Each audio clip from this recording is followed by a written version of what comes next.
Да съхраним българщината. Под този наслов премина празникът, организиран в Пазарджик на Богоявление. Възстановена бе традицията да се играе мъжко хоро във водите на река Марица.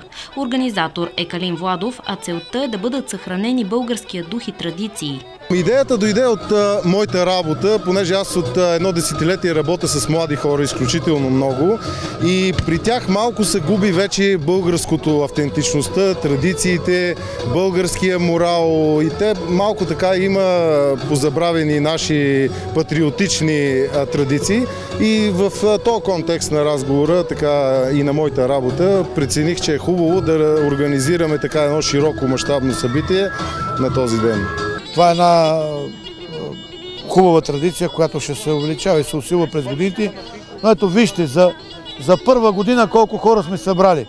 В нашия град никой не може да събере толкова хора. Ние сме малък град, провинциален, не сме София, не сме Пловдив, но сме достатъчно ангажирани с българската идея.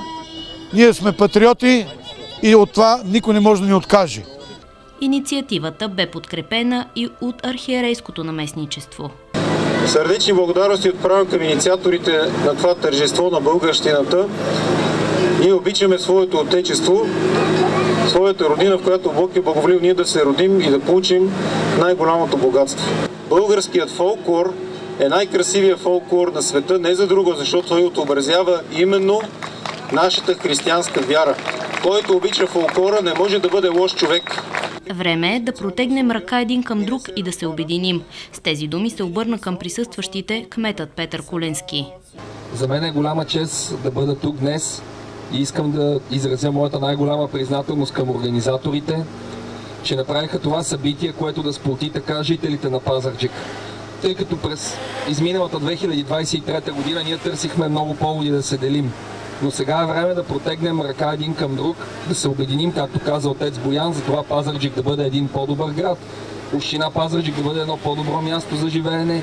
И именно такива събития ни дават повод ние да сме тук, да сме заедно, да протегнем ръка един към друг и да започнем да работим заедно за доброто на нашия град. Благодаря ви и честит празник на всички! Илиян от Звъничево, заедно със своя син Стефан, бяха сред участниците в празника. Да им предадем традицията, да знаят и да предават напред за поколение. Традицията трябва да се предава, за да е жива.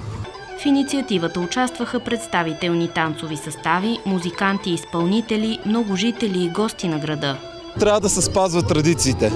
Това е една вековна традиция, която беше малко забравена, но за мен трябва да се възрождава. Това е единствения повод, който ни доведе тук.